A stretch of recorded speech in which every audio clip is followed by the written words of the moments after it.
So we have been joined by Qamar Islam Raja, who is the member Provincial Assembly, and very sorry for barging in as well. Go for it, dude. And then at the same time, he's the chairperson, Punjab Education Foundation. Thank you very much, sir, for coming over. Thank you very much for showing up. And we already wanted to ask so many questions. Yes. And thank you very much that we have got a provincial representation over here as well. Thank you very much once again. Good morning. Good morning. How are you, sir? To viewers as well. Thank you so much. Okay, so let's get the conversation started because it's a very important topic and it's a huge topic. So what is the Pakistan Education Foundation all about?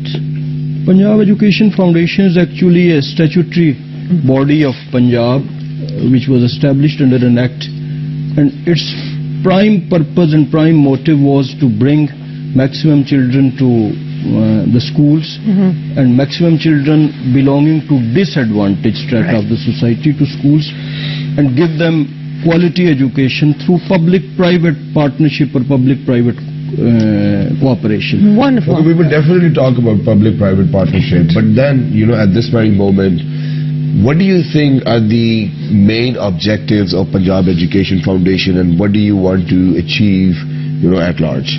So at present, over the years, the present government started emphasizing Punjab Education Foundation's more since 2009. And at present, 2.5 million, we are about to touch the figure of 2.5 million children throughout Punjab, most of them in the rural areas and a dominant figure from the south.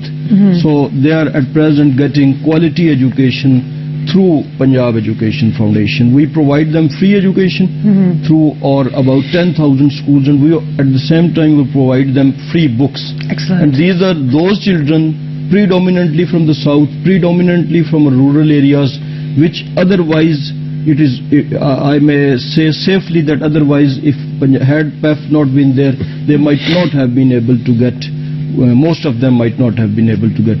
Excellent. Okay, now but let's make that distinction. So they're working within the rural areas as well as the urban areas, correct? As well as urban. Are the reforms or the techniques that are being applied in the rural areas, are they the same as the situation as the urban areas or not? As far as PEF is concerned, we target those portions of urban areas which are again disadvantaged factory areas where labor or low-income groups exist. So basically we conduct surveys of the areas and then after that we target those specific areas. Okay, excellent. So our urban areas are not those urban areas, truly speaking, which are, I should say, elite areas or those people who are financially stable. So what type of data was being collected when, obviously you did your surveys, the organization was there. What did you got to know? Was the situation very terrible back then? Was it worse or was it getting better since 2009, since you just mentioned? Actually, if you go by the figures, of course, Pakistan's situation regarding vis-a-vis education is not so good, and we are at the bottom lower countries of the world. But one dominant factor is that we have not been able to hold our census, and there are no accurate figures available with us. We see that there are innumerable numbers of schools in private sector opened throughout every mohalla, every street, but unfortunately no figures are available whether how much number of students are studying there. Those schools, most of them are unregistered. So I presume personally that the situation is not that hopeless as it is generally reflected. Okay. But still we need to work a lot, and we are working. Right. Okay, great. So now you've said that the whole point is to give quality education to people all over within Punjab.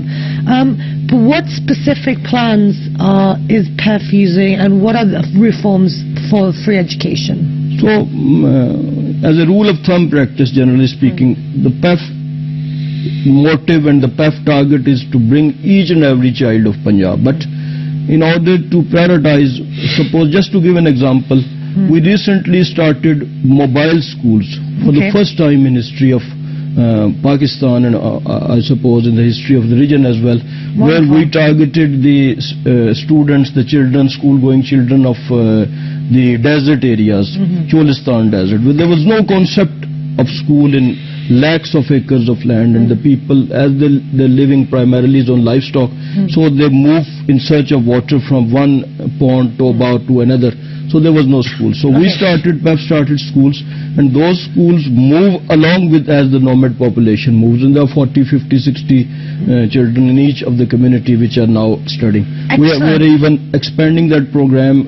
It was a pilot of 12 schools, and in this year we are starting another 50 schools in Cholistan. Then another initiative in Cholistan was our 75 community schools, through which now almost 10,000, 9,000, the figure is above 9,000 girls, students are getting education. And the interesting thing is that the number of girls is almost equal to the boys in an area like Cholistan. So that is indeed brilliant, but I would love to expand more on mobile schools. So what is it, and why are we calling it a mobile school? Is it like minivans with teachers in it? No. Actually, those communities live in those houses which are known as gopas. Exactly. You must have seen in the desert areas. It consists of the wooden logs and hay and straw.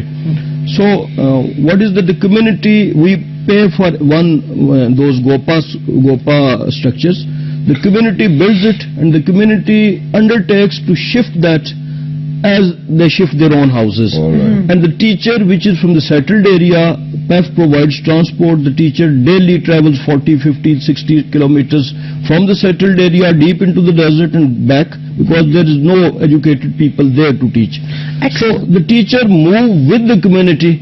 The next day, the teacher starts going to the new site. So this is basically the concept of the mobile school. And it seems like it's very inclusive as well. So people have responsibility. They have to build the schools themselves. But then at the same time, what happens is that most of the times the only issue which arises over there is that the teachers might not be willing to go to such areas as well. So how do you manage human resource in areas like Cholistan or wherever there is mobile schools? Actually, we have to be realistic, and we have to undertake those targets which are doable. Now, suppose if in the areas adjoining Cholistan, if a master's degree holder teacher is not available, there is no harm in sending a graduate or hiring an intermediate teacher, because the primary thing is that to bring a child to school or to provide teacher. A teacher of intermediate level is far more better situation than without a teacher. So we try to select teachers from the areas, we incentivize them, we provide transport to them, we try to give them better pays, and we motivate them that what is their role, so they are ready to travel those 40 kilometers within sand. Excellent. Now, in regards to like you said, it's better to give a child some form of education than nothing at all.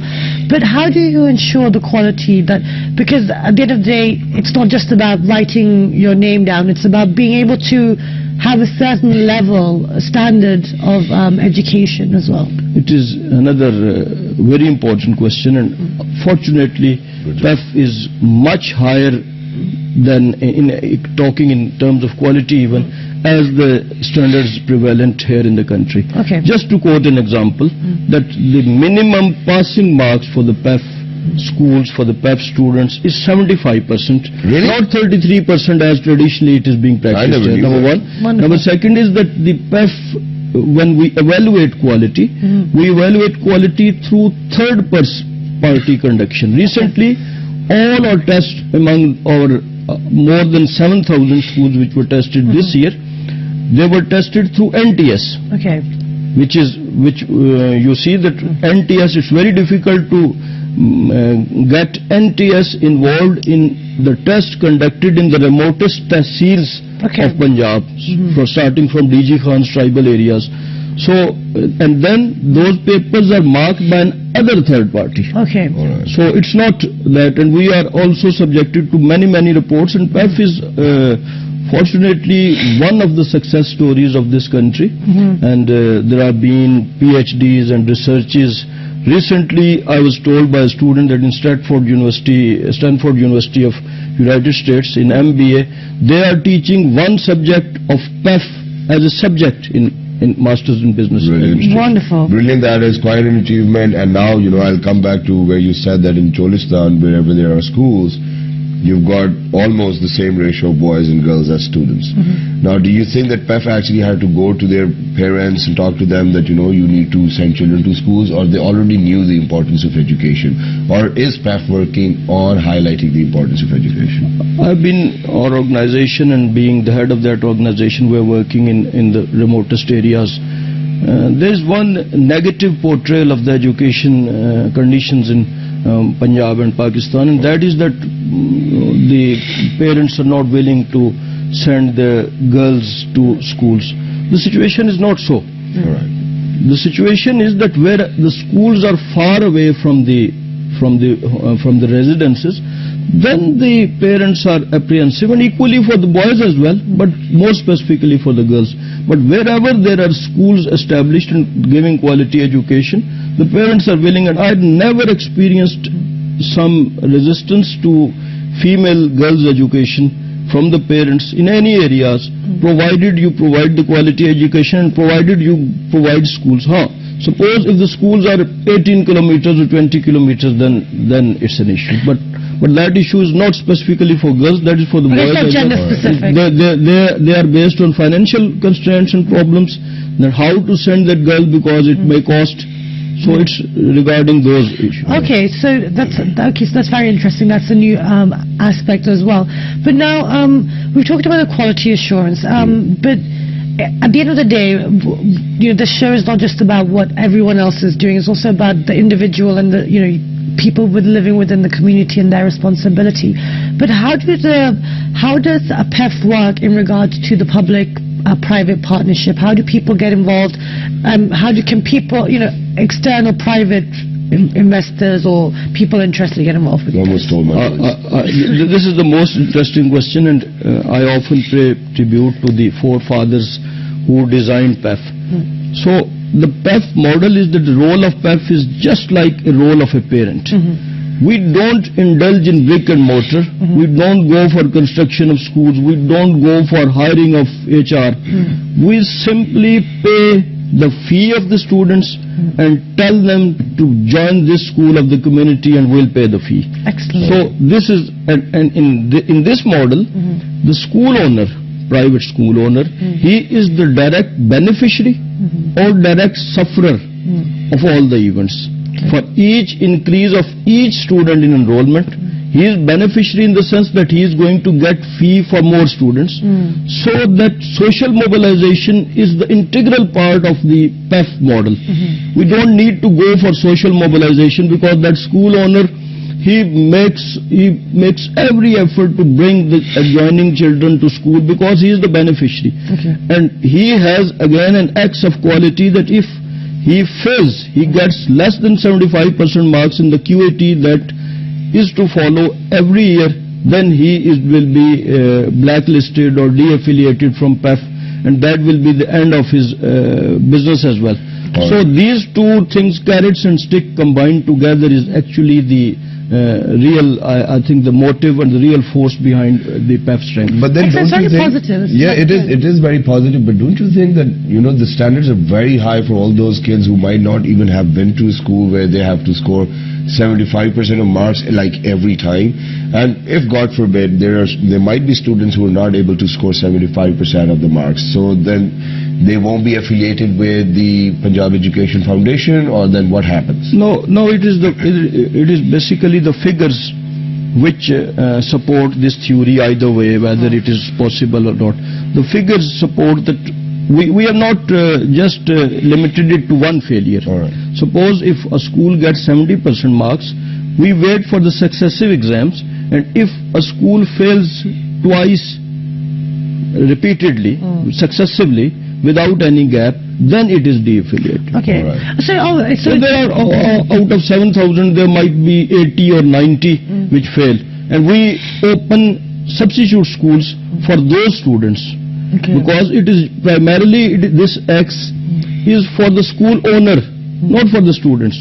So the students, obviously we provide another school, we hire or enlist another school in the adjoining area to bring those students to that school instead of that school which did not perform well. That's wonderful, and are you working, that means that you have to work very closely with the children as well, which is really fantastic, because then you can see what's happening on ground level.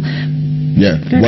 Now what I wanted to ask was that, since we are near, when we were talking about Cholistan and all of those areas in South Punjab as well, now the only issue which people might have is related to commuting of their kids from school and back to school as well. Since you're, Punjab Education Foundation, they're paying the fees, they're getting the kids enrolled as well, why not probably come up with this transportation system where there, people are actually facing difficulties, or there are no roads, or there are deserts? Can we do something of that sort as well, or is it under preposition? Actually, the target is to bring children to school, and there are two solutions to it. One solution is that the schools are located at far-off areas and to provide transport and bring them to the schools. The other is to bring schools together to their localities. Yes. So PEF is at present working on this theory. Other than getting buses. And recently, all our schools are, interesting thing is that all the schools are on GIS mapping. Each and every student, we are touching 24,79,000 students. Wow. Each and every student is on Student Information System SIS with photograph, with ID card number of the parent. Yeah. So there's no chance of any fake student. Might be some student 2 or 4 are absent from the class on that specific day, but there's no student or no school which are fake, because with the snap or pic of each child. Excellent. And the third thing is that we have identified gaps on GIS mapping where there are no schools, and now about 450 schools are being opened this year in those remote areas where there was no school within a radius of 1 kilometer. Wonderful. That is great and amazing. Excellent. It is indeed, but then at the same time you have another program with the name of PSS. And you obviously would love to call it PSSP, but I said program earlier as well. We call it for the sake of brevity of time. Yeah. But actually that program was that there are 53,000 schools in the public sector, school education department run purely by the government, with the buildings were owned and building was constructed by the government, the teachers were hired by the government. Out of those 53,000 schools, 5,000 schools were the lowest performance. We can say the worst of the worst, due to various factors, due to absence of teachers from there, due to the location being at such places where the teachers are not willing to go there. This is a main issue and main problem in education of Punjab, because the schools are the far off places and the teachers belonging to the city, so they don't opt to go there. So the government tried its best to improve their conditions, but it was not successful. So it was decided to hand over those 5,000 lowest performing, you may call it the rotten cherries of that basket, so to PEF. And it's again an interesting and it's again an amazing story of success, that it is perhaps again the largest number of transfer of schools from the government sector to semi-government or an autonomous body. 5,000 schools have been planned. Wow. 2,300 almost have been handed over to PEF since 15th of August through a program which is called as Public School Sport Program.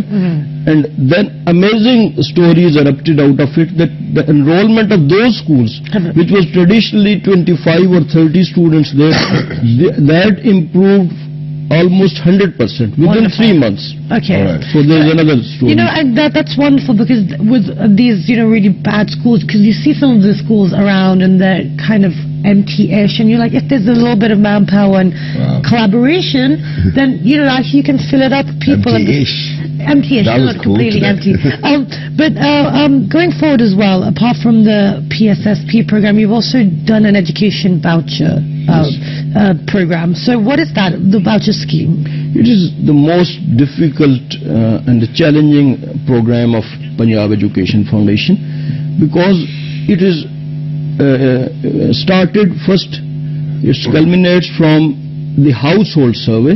There are different yardsticks of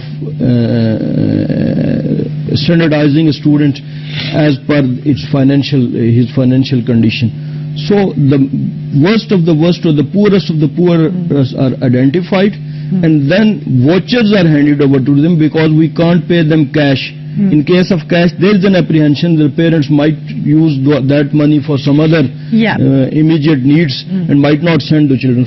So we hand over the vouchers to them, and we ask them to join any school in the adjacent area, and that school basically charges us against those vouchers, and those vouchers in fact do some, you can say, checks for money orders, but not cash. So on account of those vouchers, the students are brought to the school, and this happens for the worst, financially speaking, students. And while I was reading about the Punjab Education Foundation as well, I read something about quality assurance test. Now that quality assurance test is about teacher training. Is it about the, probably how the infrastructure is, or is it like general quality assurance test? So the quality assurance test is specifically for the students. All right.